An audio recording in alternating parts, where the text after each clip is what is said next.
শ্যামকালিয়া সোনা বন্ধুরে। হ্যালো সবাইকে, কেমন আছেন আপনারা? আশা করি সকলে অনেক অনেক ভালো আছেন। আর আজকের এই ভিডিওটা আখি ফ্যানদের জন্য অনেক ইম্পর্টেন্ট হতে চলেছে, কারণ আজকের এই ভিডিওতে আমি আখি ইসলামের সম্পর্কে এমন কিছু গোপন তথ্য ফাঁস করব যা আপনি হয়তোবা আগে কখনো শুনেননি বা দেখেননি। আর আজকের এই ভিডিওতে আমরা সব থেকে যে ইম্পর্টেন্ট টপিকটি জানবো যে তার মাসিক ইনকাম কত। তাই তো এই ভিডিওটা আখি ফ্যানদের জন্য স্কিপ না করে A to Z দেখতে হবে। আর এই চ্যানেলে নতুন হলে চ্যানেলটিকে সাবস্ক্রাইব করে রাখতে পারেন এরকম প্রতিনিয়ত আপডেট ভিডিওগুলো পাওয়ার জন্য, এবং নোটিফিকেশন পাওয়ার জন্য পাশে আসা বেল আইকনটি বাজিয়ে রাখবেন। রঙিলা ওই নৌকা মাঝির দেখতে ভালো লাগে। আখি ইসলাম, আপনারা হয়তোবা আখি ইসলামকে মিনি ক্যাট নামে চিনেন, কারণ এই মিনি ক্যাট হলো তার টিকটক অ্যাকাউন্ট। তিনি প্রথমে সকলের মাঝে মিনি ক্যাট নামে পরিচিতি হলেও তবে পরবর্তীতে তার নামটি প্রকাশ করেন যে তার নাম আখি ইসলাম। আখি ইসলামের পরিবার 4 সদস্য বিশিষ্ট। তিনি সহ তার বাবা মা ও তার একটি ছোট ভাই রয়েছে তার পরিবারে। বাবা মানে হাজার বিকেল আমার ছেলে। আখি ইসলাম বর্তমানে ঢাকার সাভারে বসবাস করেন তার চাচাতো বোনের সাথে। জেরিন, জানো কি? তোমার না অনেক পিচ্ছি পিচ্ছি লাগে। আহো আহো কোলে লাও।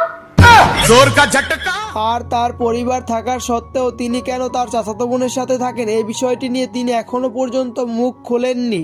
তবে এই ভিডিওটা একটু গভীরে যাওয়ার আগে আপনাদের আমি আরেকটি টিকটকে ভাইরাল হওয়া ভিডিও আমি আপনাদের দেখিয়ে দিতে চাই।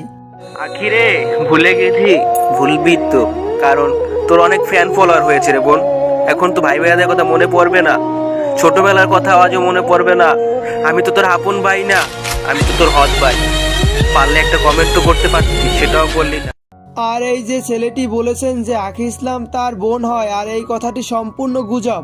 কারণ টিকটকে এমন কিছু পার্টি রয়েছেন যারা কিনা টিকটকে ট্রেন্ডিং টপিকে খুঁজে বেড়ান এবং সেই সম্পর্কে ভিডিও আপলোড করার চেষ্টা করেন।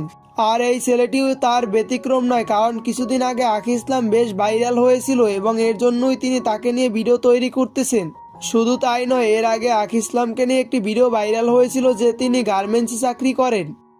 তবে তিনি তার টিকটক অ্যাকাউন্টে পরবর্তী একটি ভিডিও আপলোডের মাধ্যমে জানান দেন যে তিনি স্টুডেন্ট, তিনি গার্মেন্টসে চাকরি করেন না। এছাড়াও কিছুদিন আগে আখি ইসলামকে নিয়ে আরও একটি ভিডিও ভাইরাল হয়েছিল যে এই ছেলেটি নাকি আখি ইসলামের বয়ফ্রেন্ড ছিল। আপনারা সবাই বলতেছেন যে প্রমাণ চাই আমি রাখতে লাগবে ভাই, প্রমাণ দিলে কি আপনারা আইনা দিতে পারবেন আমার? ওরে ও চলে গেছে, ওইটা ওর ব্যাপার। আমার ভালোবাসাগুলো আমি প্রকাশ করতে চাইছি, আমি জানাতে চাইতেছি সবাই। আর এই ছেলেটিও হলো টিকটকে গুজব ছড়ানোর তালিকায় একজন, কারণ এই কথাটি বলার একটি লজিক রয়েছে। তিনি কিছুদিন আগে টিকটক স্টার জেনসিমুনকে বলেন তিনি নাকি গাড়ি অ্যাক্সিডেন্টে মারা গেছেন, তিনি তাকে দেখতে যাচ্ছেন। আপনারা জানেন যে জেনসিমুন বাড়িতে আসছিল, গ্রামে আসছিল, সে কার অ্যাক্সিডেন্টে মারা গেছে। আমরা সবাই যাইতেছি, দেখেন আমরা সবাই যাইতেছি জেনসিমুনকে দেখতে। দেখেন আমরা সবাই যাইতেছি, কারণ এই ছেলেটিও টিকটকে গুজব ছড়ানোর ফায়দা দিয়ে তার কিছু ফলোয়ার্স বাড়িয়ে নিচ্ছেন। তো এখন আসা যাক তার টিকটকের ইনকাম নিয়ে। তিনি মূলত টিকটক থেকে কোনো টাকা ইনকাম করেন না, তবে তিনি টিকটকে স্পন্সরশিপ ও বিভিন্ন ইউটিউবের শর্ট ফিল্মে কাজ করে থাকেন, আর এখান থেকে তিনি মাসে 20 থেকে 30 হাজার টাকা ইনকাম করেন। তো বন্ধুরা, আজকের এই ভিডিওটা এই পর্যন্তই ছিল। ভিডিওটা ভালো লাগলে অবশ্যই একটি লাইক দিয়ে রাখবেন এবং চ্যানেলে নতুন হলে চ্যানেলটিকে সাবস্ক্রাইব করে রাখবেন এরকম নিত্য নতুন ভিডিওগুলো পাওয়ার জন্য। তো ভালো থাকবেন, দেখা হবে এরকম পরবর্তী কোনো ভিডিওতে। আল্লাহ হাফেজ।